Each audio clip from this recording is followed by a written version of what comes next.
শাস্ত্র বলছে বৈষ্ণবেতে হয় যদি ক্ষুদ্র অপরাধ, মহা মহা ভজনের পড়ি যায়। নারদ মুনিকে দেখেই রাজা ক্রোধে অগ্নি প্রজ্বলিত হলেন। কেন? এটাই কলির প্রভাব। দূর হয়ে যা সম্মুখ হতে পেশনির কুমার, পেশনির কুমার। রাজা চন্দ্রকান্তে দান মাগো, কি সাধু তোমার, কি সাধু তোমার। মন্ত্রে একে ঘাড় ধাক্কা দিয়ে বার করে দাও। দাঁড়ান মহারাজ, আপনার মন্ত্রী ঢাঁডরা দিয়েছিল বলে আমি এসেছি।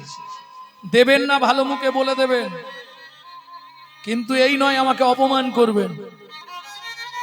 তুমি রাজা চন্দ্রকান্তের মুখের সামনে দাঁড়িয়ে কথা বলছো, এত বড় স্পর্ধা তোমার?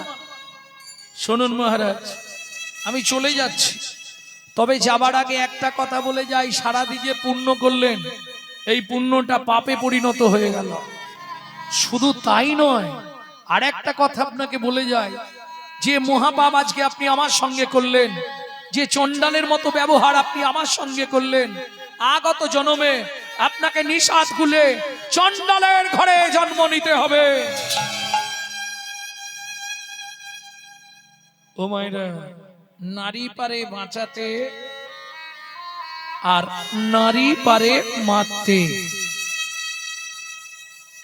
যেই এই কথা বলে দিয়েছে, পাশেই দাঁড়িয়েছিল রাজা চন্দ্রকান্তের স্ত্রী হেমকান্তা দেবী।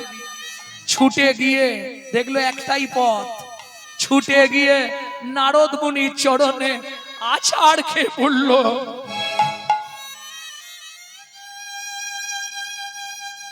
মুনিবর, জানি না কোন জন্মের কোন অভিশাপের কারণে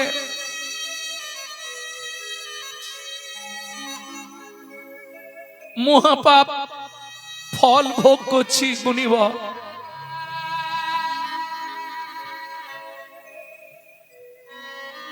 লোকের কাছে মুখ দেখাতে পারিনি। আপনি নিষাদ খুলে জন্ম নেব চণ্ডালের ঘরে, তাতে কোনো কষ্ট নেই মুনিবর, তাতে কোনো দুঃখ নেই। শুধু আপনার চরণে আমার একটাই নিবেদন মুনিবর, যে কুলে জন্মাবো, যেখানে থাকবো, কোনো কষ্ট নেই, শুধু একটা কৃপা আপনি আমাকে করে দিন। চরণটা ছাড়ো মা, বলো তোমার কি চাই।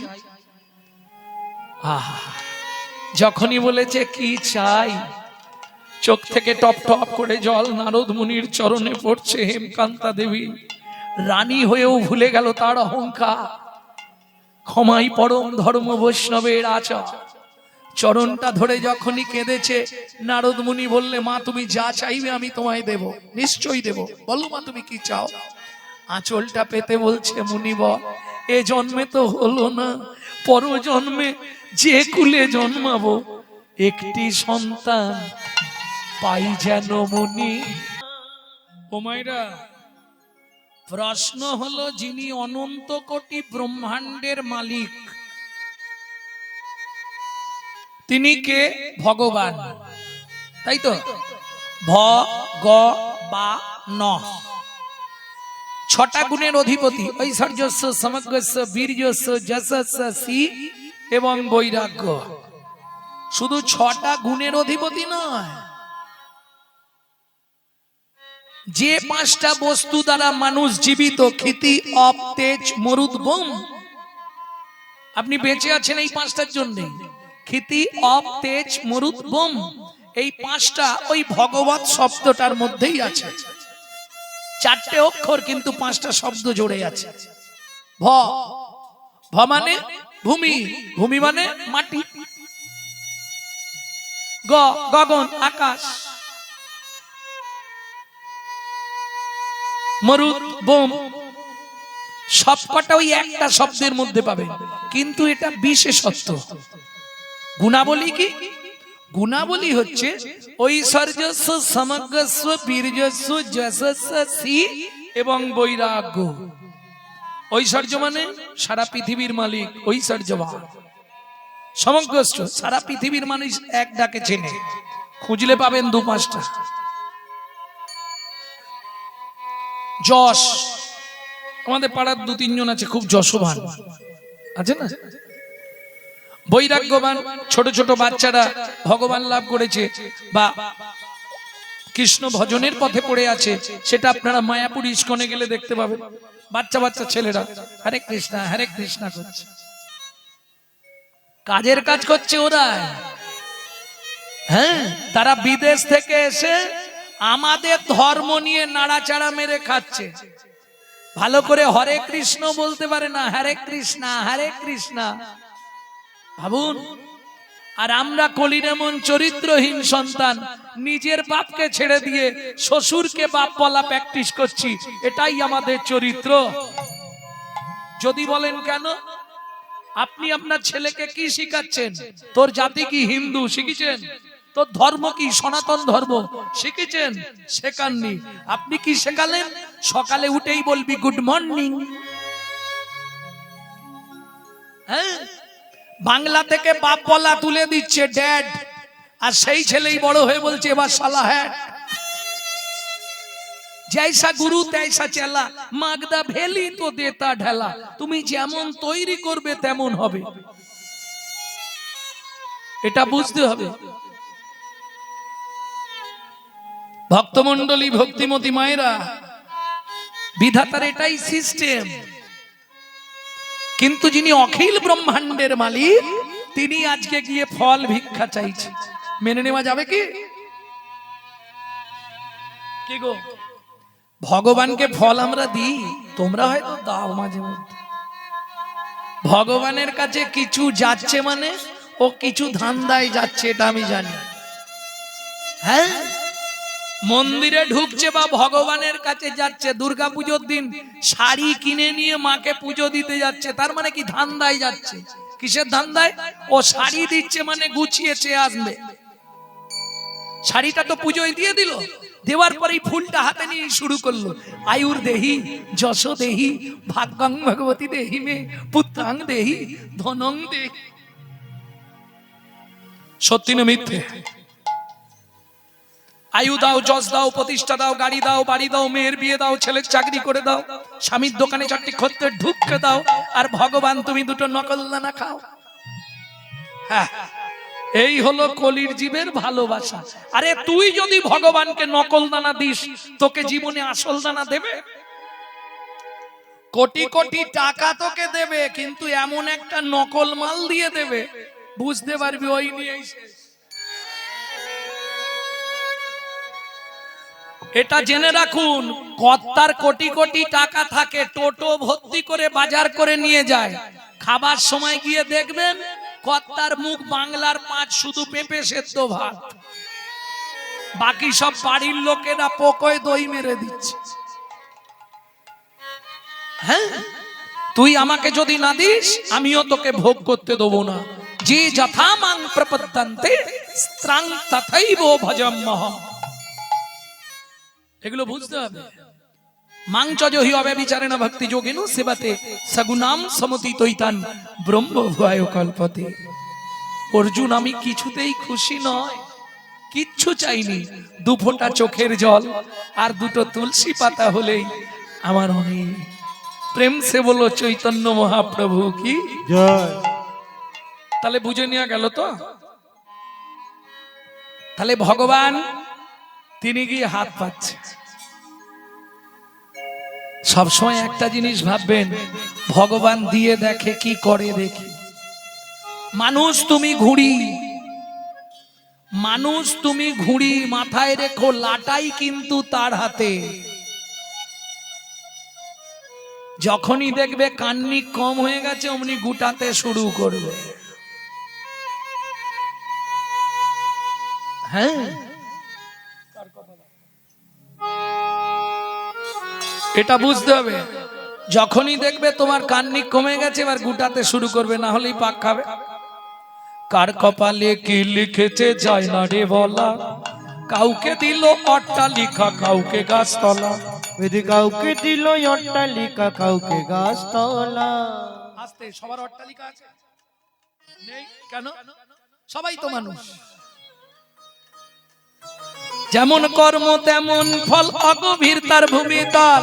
যেমন কর্ম তেমনি ফল, অগভীর তার ভূমিতল। কারো জীবন সুখে কাটে, কারো দু নয়নে জল। কারো জীবন সুখে কাটে, কারো দু নয়নে জল। লটারিতে কেউ বা পায় লক্ষ লক্ষ টাকা, কেউ বা বাপের জমানো ধন জবাই করে ফাঁকা। লটারিতে কেউ বা পায় লক্ষ লক্ষ টাকা, কেউ বাবা পেরে জমানো ধন জোয়াই করে ফাঁকা। এটাই রে তোর ভাগ্যের খেলা, লীলাময়ের লীলার ছল। এটাই রে তোর ভাগ্যের খেলা, লীলাময়ের লীলার ছল। কারো জীবন সুখে কাটে, কারো দু নয়নে জল। কারো জীবন সুখে কাটে, কারো দু নয়নে জল। শাল গাছে আর সেগুন গাছে দেখো ভাই কিছু প্রভেদ আছে। শাল গাছে আর সেগুন গাছে দেখো ভাই কিছু প্রভেদ আছে। এক মাটিতে জন্ম বটে, গন্ধ কিন্তু দুরকম। এক মাটিতে জন্ম বটে, গন্ধ কিন্তু দুরকম। শোন রে ওরে অবুঝ মন, পর কখনো হয়নি রে আপন। হবে আপন বলতে একজন, আসার সময় ছিল, যাবার সময় থাকবে, বাকি সব আত্মী সাত্মী সব মারার পাত্রী। হ্যাঁ, আসার সময় ছিল কে? ভগবান। মনে আছে? দাঁতে দাঁত দিয়ে ভগবান আমাকে এই যাত্রায় বাঁচাও, ভগবান আমায় বাঁচাও, ভগবান আমায়। আমি কাঁদছিলাম, মাও কাঁদছিল। আমি কাঁদছিলাম, আমার মাও কাঁদছিল। ওপর দিকে পা, নিচের দিকে মাথা, 32টা নারীর বন্ধন, কিমিকিটের কুটকুট কামড়। আমি বলছিলাম ভগবান আমাকে পৃথিবীতে নিয়ে চলো, তোমাকে ছাড়া কিচ্ছু চিনব না। আর আমার মা, ঠাকুর এই যন্ত্রণা সহ্য করতে পারছি না, ভগবান একটু কৃপা করো, একটু দয়া করো। ঠিক, যেই খালটা পার হয়ে গেলাম কুমির,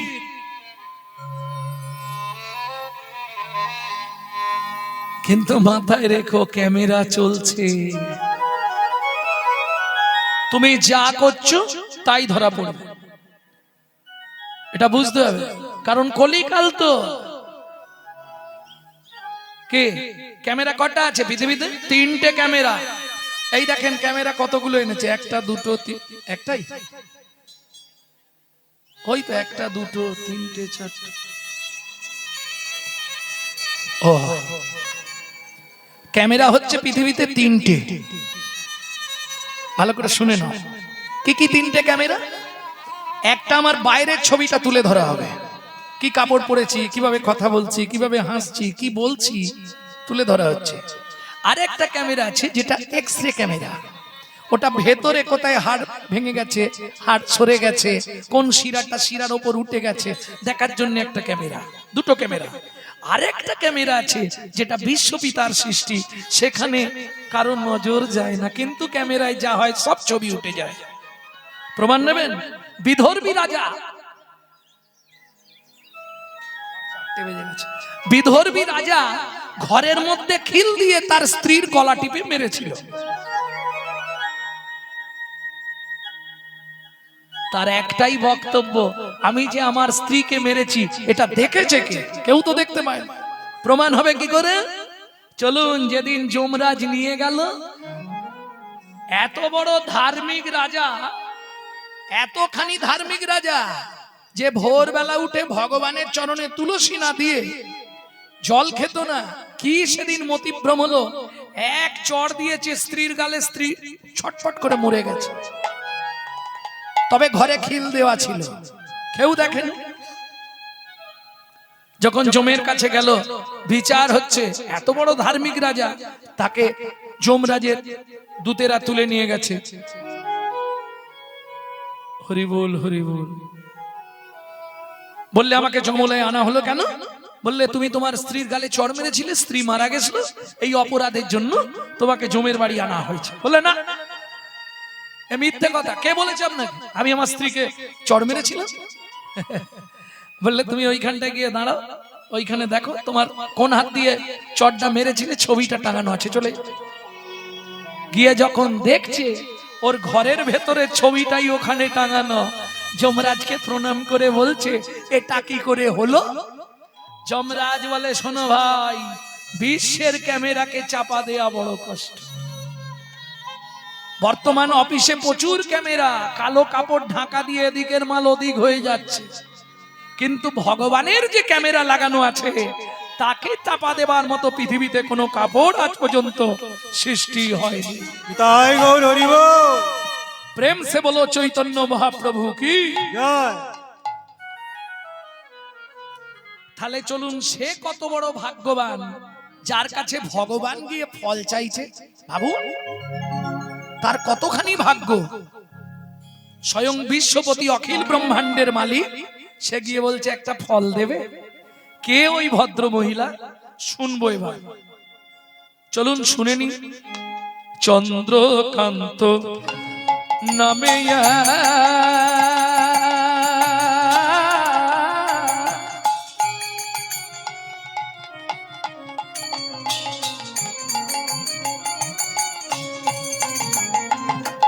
নিতাই গৌর হরি হরি হরি হরি হরি হরি বল। ধার্মিক চোর ও চন্দ্রকান্ত নামে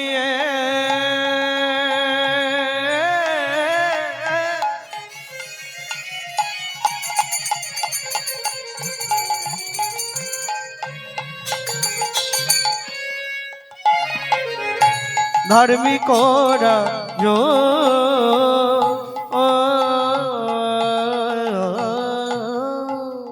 চন্দ্রবংশের রাজা প্রজাঢ জীব হেমকান্তা স্ত্রীতা অতি গুণবতী ত্রিভুবনে তার মতো নেই কোন সতী। হায় রে নাই কোন সতী, হায় রে নাই কোন সতী। রাজার মনে বড় দুঃখ। কেন? কোটি কোটি অর্থ, কোটি সম্পত্তির মালিক, কিন্তু ভগবান একটা সন্তান দেয়নি। এত অর্থ এত সম্পত্তি করবে কি হেমকান্তা? বলো। আগামী মাঘী পূর্ণিমা তিথিতে আমি নর্মদা নদীর তীরে করব দানব্রত যজ্ঞ। মন্ত্রে তোমার কি মত? ভালো হবে। হেমকান্তা তোমার কি মত? ভালোই হবে। বেশ মন্ত্রী, ঢাঁটরা দিয়ে দাও। আগামী মাঘী পূর্ণিমা তিথিতে রাজা চন্দ্রকান্ত ওই নর্মদা নদীর তীরে তার হেমকান্তা স্ত্রীকে নিয়ে করবে দানব্রত যজ্ঞ। এই যজ্ঞে যে যা চাইবে তাকে তাই দেওয়া হবে।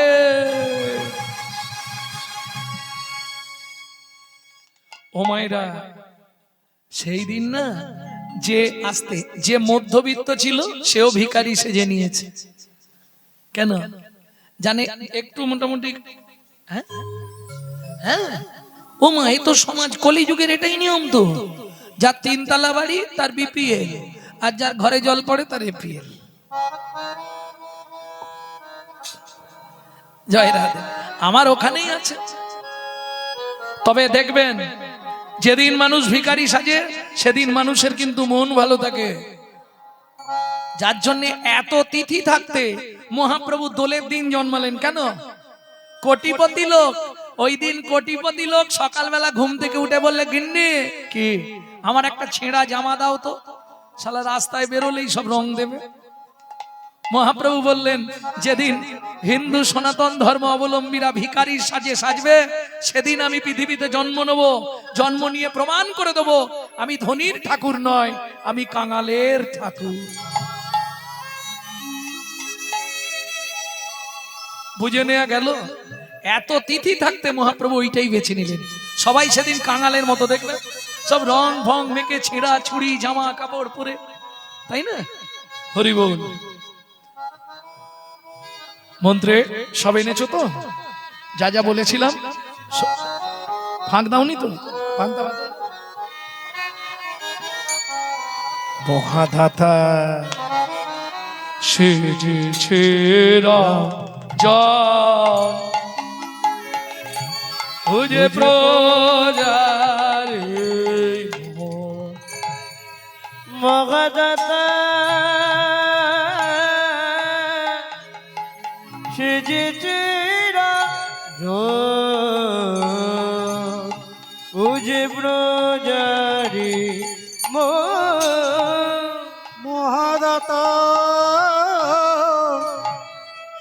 সেজেছে রাজ রজত চন্নমণি মণি ও কি শোভা রে নর্মদা নদীর তীরে রজত চন্নমণি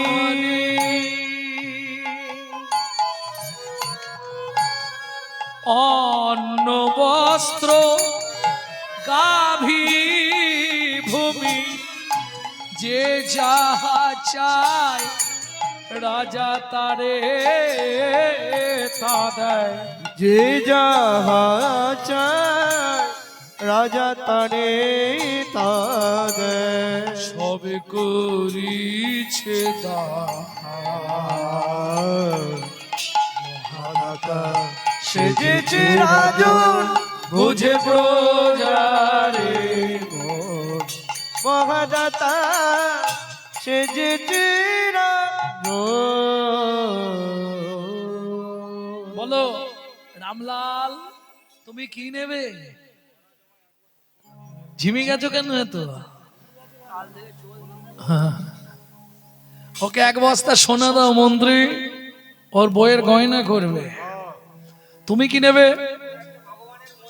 ভগবানের মন্দির করতে টাকা ধরতে ওকে 2 বস্তা থেকে 3 বস্তা মোহর দিয়ে দাও ভগবানের মন্দির করবে তোমার কি চাই আমার পালঙ্ক দিলেই হবে এর খালি ঘুমোবার চিন্তা ঠিক আছে হাতির দাঁতের পালঙ্কটা ওকে দিয়ে দাও তুমি কি নেবে আমাকে অন্ন দেবেন রাজামশাই বেশ ওকে তাহলে যতদিন বেঁচে থাকবে যা চাল লাগবে দিয়ে দাও বাহ হরি বল। তোমার কি চাই হ্যাঁ 10 বিঘে জমি 2 হালের গরু 1 জোড়া হালের গরু আচ্ছা আচ্ছা মানে শেষ লাইফটা হাল করেই খাবে হ্যাঁ বাহ মন্ত্রে একে জমির ধারে নিয়ে যাও একে জমির ধারে নিয়ে যাও যে জমিটা ওর পছন্দ হবে হাতে একটা শুলো দিয়ে দাও ও যতখানি দরকার ও নিয়ে নিক চাও গরিব প্রজা দেখতে পাচ্ছ তো অবস্থাটা পুরো কাকমারা মাসের মতো হয়ে গেছে করার কিছু নেই হ্যাঁ ভাবতে হবে এদিকে দুপালা সেরে বাঁকুড়া থেকে আবার এসে এইখানে সেরে আবার এক্ষুনি ক্যানিং যাব জয় রাধে খালি এ মাথা আর ও মাথা চলছে ওই জন্য বুঝতে পারছেন মুখ সবাই করে বাননের মতো হয়ে আছে রাত্রি জেগে জেগে শেষ এটা তো জোর করে চাপিয়ে দিয়েছে নিতাই গৌর হরি বল ভক্তমন্ডলী ভক্তিমতী মায়েরা যে যা চাইছে মন্ত্রী ওকে নিয়ে যাও চলুন মন্ত্রী তো যাচ্ছে ঘোড়ায় করে আর চাষা যাচ্ছে তো পায়ে হেঁটে শুলো নিয়ে এইবার বলি মা কিছু মনে করনি লোভে পাপ আর পাপে মৃত্যু 10 বিঘে 15 বিঘে 20 বিঘে মন্ত্রী বলছে আরে 20 বিঘে হয়ে গেল আর কি করবে বুড়ো বয়সে শুধু শুধু অত জমি তোমার কি হবে তোমার কি রাজা তো বলেছে যতখানি দরকার ততখানি নেব 25 বিঘে 30 বিঘে 35 বিঘের মাথায় গিয়ে পাটি মুখ থুবড়ে এ তো ঘোড়ার পিঠ থেকে নেবেছে ও ভাই ওঠো আরে শুলোটা পোতো আর কে পুঁতবে ও পারে চলে গেছে মন্ত্রী ফিরে এলো মহারাজ বলছে জমি দিয়েছো বলে কি বলবো মহারাজ ইচ্ছা ছিল 35 বিঘে পেলো মাত্র 3.5 হাত পরের জায়গা পরের জমি ঘর বানাইয়া আমি রই আমি তো এই জমির মালিক নই ও দয়াল রে আমি তো এই জমির মালিক না ও বিধি রে আমি তো এই জমির মালিক না পরের জায়গা পরের জমি ঘর বানাইয়া আমি রই আমি তো এই জমির মালিক না ও দয়াল রে আমি তো এই জমির মালিক না ও মায়েরা এর বড় প্রমাণ কি আপনি কিন্তু এই জমির মালিক নয় আমি প্রমাণ করে দিচ্ছি দেখুন তুমি প্রথম যেদিন ভবে এলে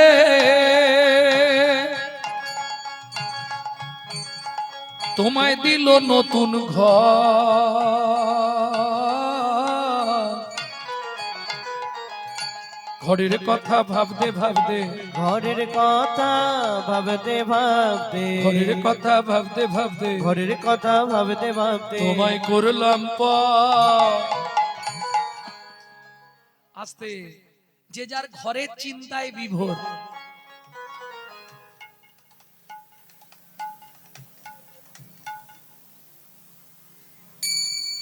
লেকসোনা, লাক্স, ইন্টারলাক্স, ডাব, মতি, চন্দন ঘষে ঘষে করে সাদা করে ফেলতে। হ্যাঁ বাবা, ফেয়ার এন্ড লাভলি, ভিকো, টারমারি, বিভি, সিসি, কি ঘষণ ঘষছে।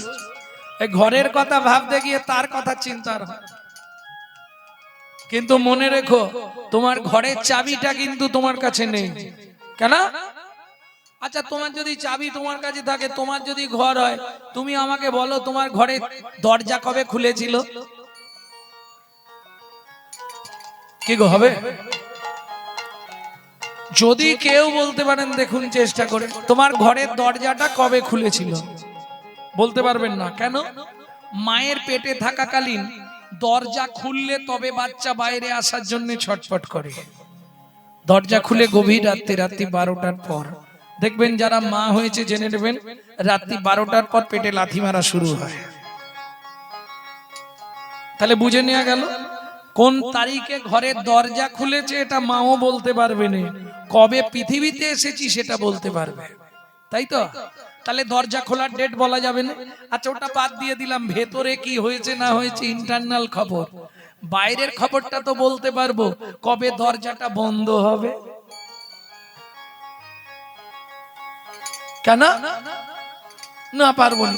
আরে তুমি পারবে না কেন? তোমার ঘর, তুমি দরজা কবে বন্ধ করবে এটা জানো নি? বলেন না কেন? আমার ঘরের চাবি তোমার হাতে, ঘরের চাবি তোমার হাতে, আমার ঘরের চাবি তোমার হাতে, আমার ঘরের চাবি তোমার হাতে। সে ভাবনা ভাবলাম কই, আমি তো এই জমির মালিক নই।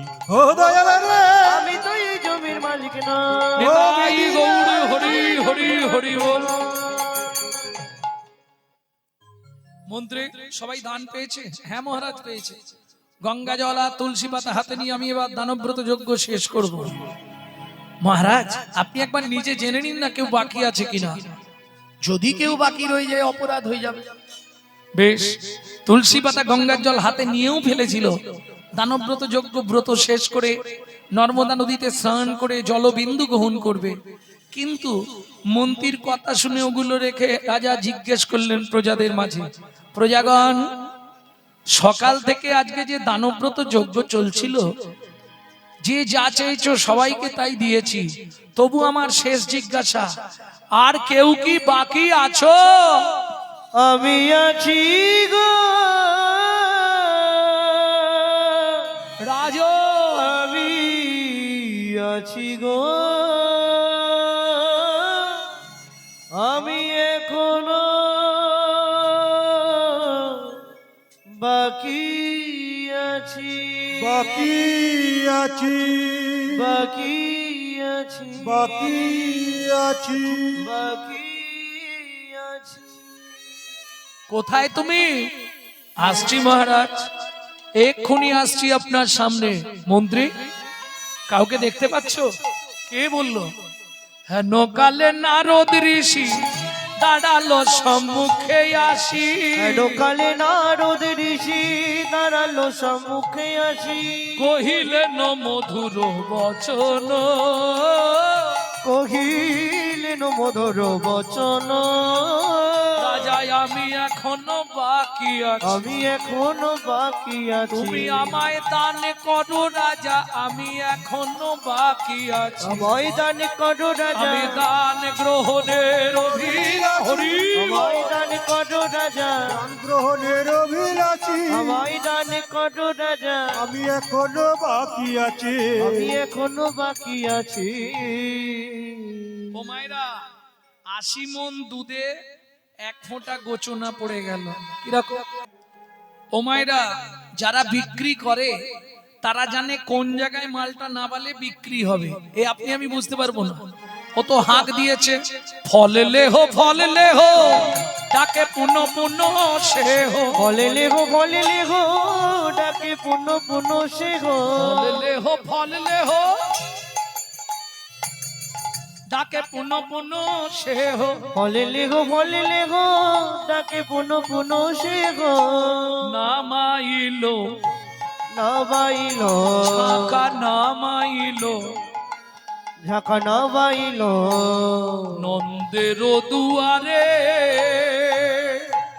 ঝাঁকা নবাইলো নন্দের দুয়ারে আস্তে আস্তে আস্তে ঝাঁকাটা নামালো কোথায় নন্দ মহারাজের দুয়ারের সামনে কেমন আর যেই নাবিয়ে হাঁক দিয়েছে ফল নেবে নাকি গো পাকা ফল আছে ব্যাস বাচ্চাদের এবার নাচন দেখতে হয় ওমা পয়সা দাও ওমা পয়সা দাও না ওমা পয়সা দাও না কে করেনি বাচ্চা না এক্ষুনি দেবে বলে দিচ্ছি নালে কিন্তু আলমারির কাঁচ ফাঁচ সব ভেঙে দেবো তাড়াতাড়ি পয়সা দাও বলছি দাও না শুনি ব্রজ শিশুধায় ফল কিনি কিনি খায় শুনি ব্রজ শিশুধায় ফল কিনি কিনি খায় এগুলো কীর্তনের এক একটা প্রসিদ্ধ তাল এখন এসব উঠে যাচ্ছে আগে যেটা গাইলাম ছোট দশ খুশি এখন যেটা গাইছি ছোট দঠুকি শুনি ব্রজ শিশুধায় ফল কিনি কিনি খায় শুনি ব্রজ শিশুধায় ফল কিনি কিনি খায় দেখে কৃষ্ণ মনের হরিষে হরিষে গো দেখে কৃষ্ণ মনের হরিষে হরিষে গো গুটি গুটি রাঙা পায় ছুটি হরি চলি যায় গুটি গুটি রাঙা পায় ছুটি ঘুরি চলি যায় হাতে পাতে ফল হারিনীর কাছে কাছে গো হাতে পাতে ফল কারিনীর কাছে কাছে গো বলে একটা ফল দাও না একটা ফল দাও না বড় ক্ষুধা লেগেছে গো একটা ফল দাও না বড় ক্ষুধা লেগেছে আমি গো ক্ষুধার জ্বালা সইতে নারী হরি বড় ক্ষুধা লেগেছে গো তোর জল সইতে নারী বড় ক্ষুধা লেগেছে গো ফল দাও না একটা ফল দাও না সে তো হরি ভক্ত তাই গৌর হরি হরি বল সন্তান পাই যেন মুনি সে তো হরি ভক্ত তুমি এই কৃপা করো মুনি তুমি এই কৃপা করো মুনি ত্রিভুবন করুক জয় একটি সন্তান পাই যেন মুনি হরি ভক্ত একটি সন্তান পাই যেন মনি সে তো হরি ভক্ত